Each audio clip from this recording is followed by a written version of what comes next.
بسم اللہ الرحمن الرحیم۔ محترم سامعین اکرام، السلام علیکم ورحمۃ اللہ وبرکاتہ۔ امید ہے آپ خیریت سے ہوں گے۔ آج انشاءاللہ تعالی میں آپ کو بتاؤں گا کہ قرآن مجید کے اندر چند ایسے کلمات ہیں کہ جن کا حمزۃ الوصل زیر سے شروع کیا جائے گا۔ اس سے پہلے والی جو کلاس تھی، پہلے والا جو سبق تھا، لیسن نمبر 65، اس میں نے ڈیٹیل میں بتایا تھا کہ حمزۃ الوصل سے جب کلام کا تلاوت کا آغاز کیا جائے گا تو حمزۃ الوصل کو کس حرکت سے پڑھا جائے گا۔ اس کلاس میں جانا نہیں چاہ رہا ہوں، ڈسکرپشن پہ اس کا لنک بھی موجود ہے اور آپ یہاں اسکرین پہ بھی دیکھ سکتے ہیں۔ اس کلاس کو آپ ضرور دیکھیے۔ لیکن اس میں ایک چیز، یعنی حمزۃ الوصل کو 4 طریقوں سے پڑھا جائے گا۔ اس میں جو چوتھا اور آخری طریقہ تھا وہ یہ تھا کہ حمزۃ الوصل کے بعد ساکن حرف ہو اور ساکن حرف کے بعد والا حرف پیش والا ہو، تو حمزۃ الوصل کو پیش سے پڑھا جائے گا۔ یہ گزشتہ کلاس میں بتا چکا ہوں۔ لیکن آج کی کلاس میں جو ہمارے سبق کا عنوان ہے وہ یہ ہے کہ اس قرآن مجید کے اندر 7 ایسے کلمات ہیں جن میں حمزۃ الوصل کے بعد والا حرف ساکن ہے اور اس کے بعد ساکن حرف کے بعد والا حرف پیش والا ہے۔ اس کے باوجود حمزۃ الوصل کو زیر سے پڑھا جائے گا۔ تو سب سے پہلے آپ ان 7 کلمات کو دیکھیے کہ یہ کون سے 7 کلمات ہیں، اور اس کے بعد انشاءاللہ تعالی میں قرآن مجید سے باقاعدہ مثالوں کے ذریعے سے بھی آپ کو سمجھاؤں گا۔ ان 7 کلمات کو سب سے پہلے جاننا بہت ضروری ہے کہ وہ کون سے 7 کلمات ہیں قرآن مجید میں جو آئے ہیں۔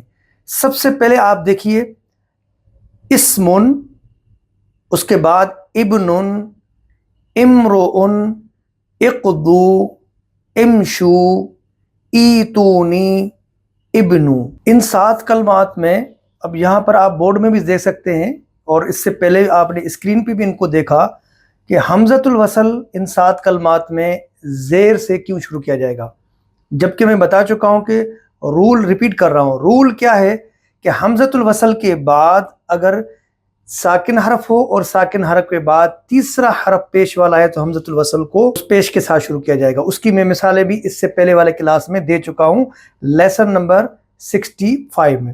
یہاں دیکھیے آپ، یہ حمزۃ الوصل ہے اور اس کے بعد والا حرف ساکن ہے، اور جو تیسرا حرف ہے اس کے اوپر پیش ہے، ٹھیک ہے نا، یہ اسم ہے، آپ اس کے اوپر پیش ہے۔ اور اسی طرح یہاں پر آپ دیکھیے، یہاں پہ بھی حمزۃ الوصل ہے، اس کے بعد یہ با ہے،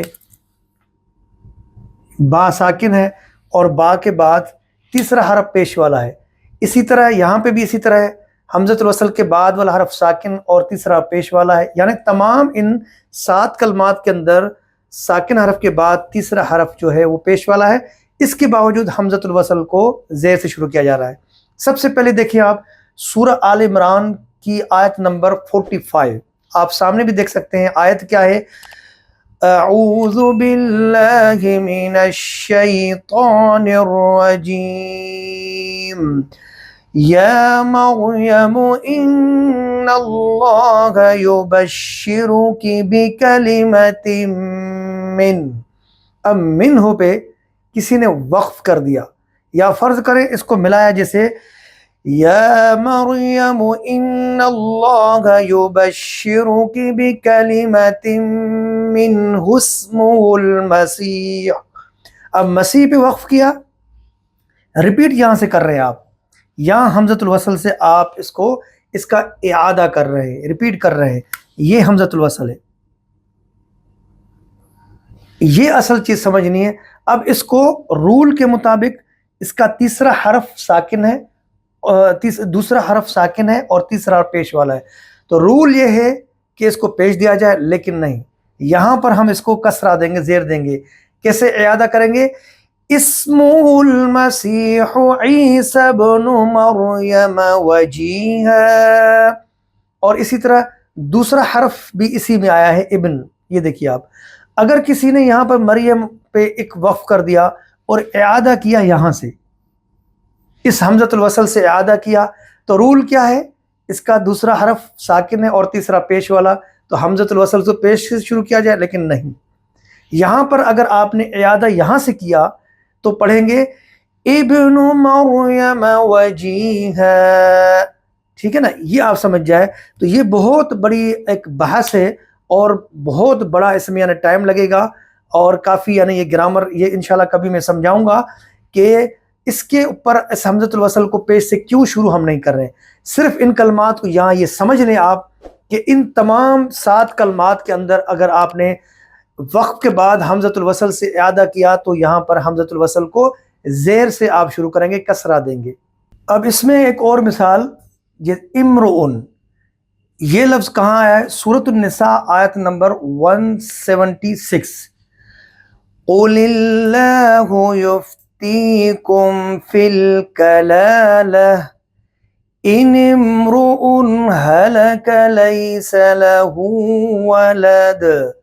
یہ یہاں پر آیا، دیکھیے آپ یہاں اگر خدا نخواستہ کسی نے یہاں سے اسٹارٹ کیا، حمزۃ الوصل سے کلام کو اسٹارٹ کیا، تو یہاں پر زیر دیں گے امرؤ، اگرچہ حمزۃ الوصل کے بعد ساکن ہے، ساکن کے بعد تیسرا حرف پیش والا ہے. یہ میں ریپیٹ کر چکا ہوں، بتا چکا ہوں بار بار کہ ان 7 کلمات میں اگر آپ نے حمزۃ الوصل سے وقف کرنے کے بعد حمزۃ الوصل سے اعادہ کریں گے تو یہاں زیر سے پڑھیں گے، جیسے امرؤ ہلک لیس لہ ولد.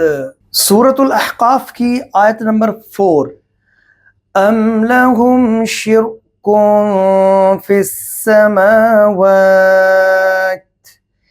ایتونی بکتاب من قبل ھذا.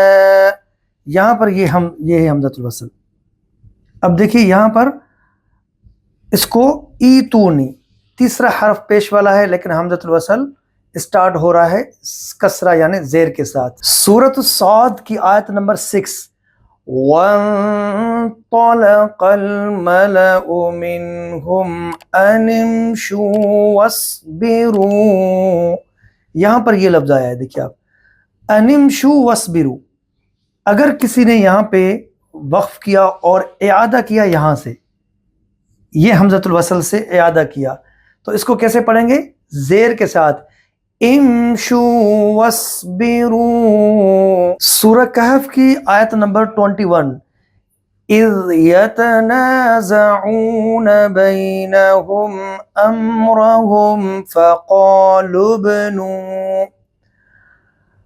اب یہاں پہ وقف ہو گیا اور اعادہ کر رہے ہیں حمزۃ الوصل سے یہاں سے، تو کیسے کریں گے؟ یہاں کسرہ سے کریں گے، ابنوا علیہم بنیانا. دوبارہ پڑھتا ہوں میں، دیکھیے آپ، اذ یتنازعون بینہم امرہم فقالوا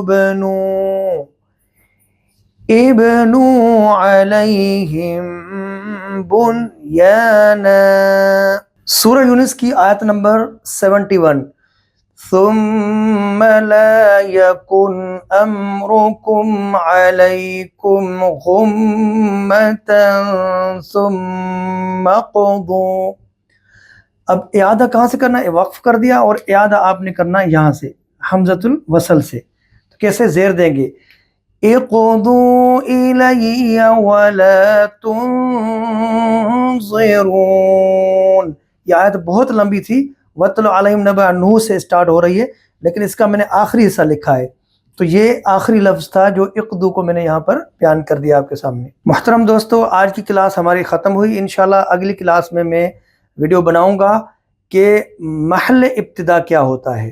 محل ابتدا یعنی ابتدا کے جو 2 اصول تھے میں نے بتا دیا، کیفیت ابتدا اور دوسرا تھا محل ابتدا. تو 2 کلاسوں میں کیفیت ابتدا میں نے بتایا اور انشاءاللہ اگلی کلاس میں بتاؤں گا کہ محل ابتدا کیا ہوتا ہے. انشاءاللہ تعالی اگلی کلاس میں ملیں گے. اللہ حافظ. السلام علیکم ورحمۃ اللہ وبرکاتہ. لرن قرآن with قاری عبد الجبار. دلکش تلاوت اور تجوید کے اصولوں کے ساتھ قرآن مجید کو سیکھنے کے لیے قاری عبد الجبار کے آفیشیل یوٹیوب چینل کو سبسکرائب کریں.